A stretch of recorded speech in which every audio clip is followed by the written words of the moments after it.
Boa tarde a todos. Queria começar por agradecer ao Sr. Ministro Franklin e ao Sr. Vice-Ministro Otónio, com quem tive o gosto de estar em Lisboa, e nessa altura fizeram-me o convite e só podia, de uma maneira absolutamente inconsciente, aceitar. Sobretudo depois de ouvir as perguntas que eu vi há pouco, a minha vontade foi voltar já para Lisboa outra vez, porque não sei se é responder àquilo. Mas de facto, ainda por cima um país como Portugal, e convidam logo dois, eu não percebi bem porquê. Não sei se foi para nos pôr à briga, se não, ou se pensam que, como nós temos interesses que são os tais interesses convergentes, e já agora deixem que lhe diga que na conferência que organizámos, a conferência da ANACOM que organizámos no dia 6 de outubro, sobre neutralidade de rede, que também está na moda, nós temos que estar sempre na moda, das entidades que mais têm investigado nesta matéria, aquela consultora Forrester, que é bem conhecida de todos, diz que isto... Então, para aí a dizer que há convergência, eu acho, dizia ele, que antes há colisão. Eu não sei se vai haver convergência, se vai haver colisão, ou se vai haver uma colisão convergente. E por isso, não sei só por dizer que os dois disseram assim, bom, talvez eles combinem lá em Portugal, e nessa altura acusavam-nos de cartel, ou não se combinam e pomos aqui à batatada um com o outro, porque cada um defende interesses diferenciados, como aliás de vez em quando se tem notado. Mas como temos bom espírito, nós queremos é provocar conversa, como se está a ver. Eu tenho o hábito, perguntam-me sempre quando é que eu trago o PowerPoint. E eu raramente trago um PowerPoint. Por preguiça, talvez. Ou antes por me querer ter a ousadia de me colocar no meio da discussão que está em jogo. Talvez por velhice e por matreirice já faço isso. Se calhar para justificar a preguiça.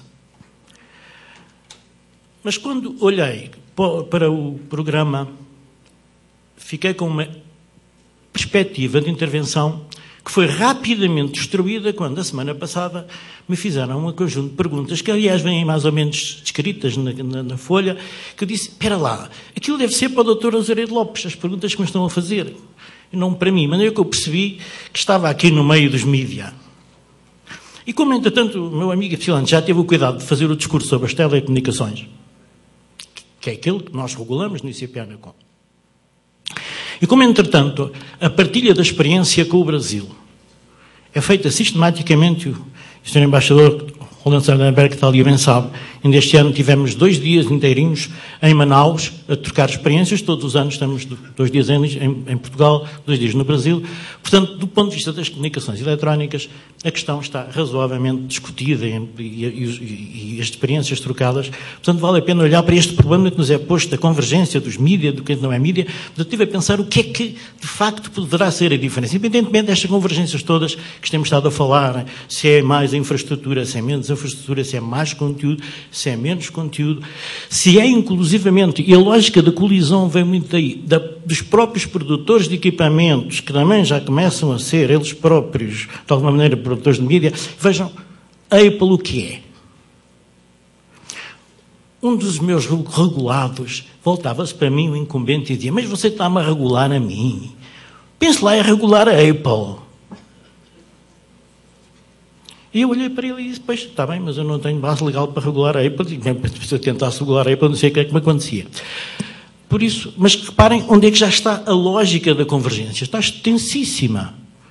E por isso eu disse, deixar cá centrar-me naquele bocadinho que nos compete hoje, que é a questão dos mídia e da convergência, independentemente de tudo. Deixem-me só fazer 2 notas de observações à intervenção, como sempre, impecável do meu amigo Epsilantes.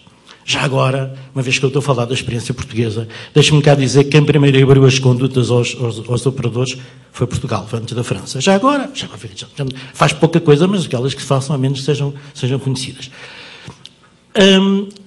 A outra é de facto, o problema centrado na fibra. Eu não tenho dúvidas nenhumas, ninguém tem, que a fibra vai permitir tudo sobre IP de uma maneira espantosa e, sobretudo, vai permitir uma convergência nova que é a convergência também dos produtores, daqueles que alguns já chamavam os prosumers. Antigamente nós acedíamos muito à internet para ler coisas, mas agora cada vez mais, como sabem, com os blogs, com os Facebooks, com os Twitters, cada vez somos mais produtores. E a convergência também está aí, a convergência entre o consumidor e o produtor. Por isso é que a neutralidade da rede começa a ser problemática, por quantidade de coisas que se põem lá, quem é que tem direito a participar. Portanto, eu gostava de não deixar de lado essa questão, porque essa também nos toca profundamente a nós, do campo de vista da regulação. Mas vou deixá-la de lado para já, para pegar noutro assunto que foi muito focado, foi as redes de nova geração e a fibra, esquecendo, e sobretudo quando estava na Amazónia, estava a brincar com o meu colega, dizendo, pomos ali um barquito que vai com uma antena ao longo das Amazonas e dos seus afluentes todos, e das 5 às 7 manda uma emissão para um lado, das 7 às 9 dá para o outro. É uma ideia que eu tive de repente, tinha só para tentar mais dinheiro. Mas, para além disso, é evidente que a fibra não vai lá.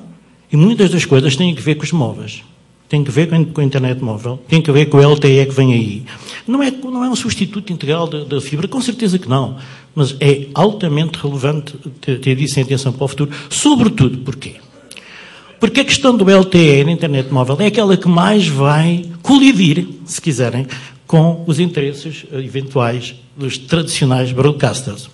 Porquê? Porque usa o espectro.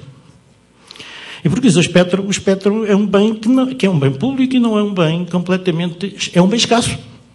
E, portanto, não é um bem público, como não sei se nós utilizamos a palavra de bem público com alguma incoerência. Porque um bem público é aquele que não é esgotável nem rival. O que é que significa não ser rival? Se eu uso, o outro também pode usar e ninguém perde nada pelo outro estar a usar. Aquele de gente estar a ler o jornal e o outro começa a espreitar por cima do ombro e nós fazemos assim, o estás com medo que eu te com mais letras, portanto, não perdes nada com isso. Portanto, o bem público é este, quer dizer, ninguém perdeu pelo facto do outro ter. Ninguém perdeu pelo facto do outro ter, é importante que se perceba isto. E não é rival nesse sentido. E não é esgotável e, portanto, não é congestionável. O facto de alguém usar não significa que os outros possam continuar a usar com o mesmo gozo, com a mesma utilidade, sem perda para ninguém. Se repararem bem, bens públicos há muito poucos. Alguns mais fundamentalistas que atiram para a questão de bem público ainda uma terceira qualidade, que é a questão da irrecusabilidade. Ainda por cima, quando ele está disponível, ninguém pode recusar. Eu acho que isto é uma violência à liberdade da pessoa. O exemplo mágico do bem público total, que tem estas três características, é o sistema antimíssil, defesa antimíssil, não é? Porque quando a defesa do sistema antimíssil está lá, defende todos e cada um, e ninguém pode dizer, aqui na minha cabeça eu não quero a defesa, o que eu quero levar com o míssil na cabeça se ele vier aí. Não quero recusá-lo. Portanto, só este é que é um bem público total. Os outros, respeitando as outras duas, também são muito poucos. O que nós temos é, normalmente, bens coletivos ou bem de interesse público. Infelizmente, os bens coletivos são congestionáveis, esgotam-se. Daí vem aquele problema da tragédia dos comuns, quando é público toda a gente usa e ninguém o quer pagar, não é? Portanto, o espectro está aí, é um bem escasso, quem é que o paga? E deixem-me centrar aí, no ponto crucial do espectro, porque é esse que me parece que junta as questões do broadcasting com a questão das telecomunicações e do avanço das telecomunicações. Porque a passagem do sistema digital ao sistema analógico, desculpem, ao contrário, obviamente, do sistema analógico ao sistema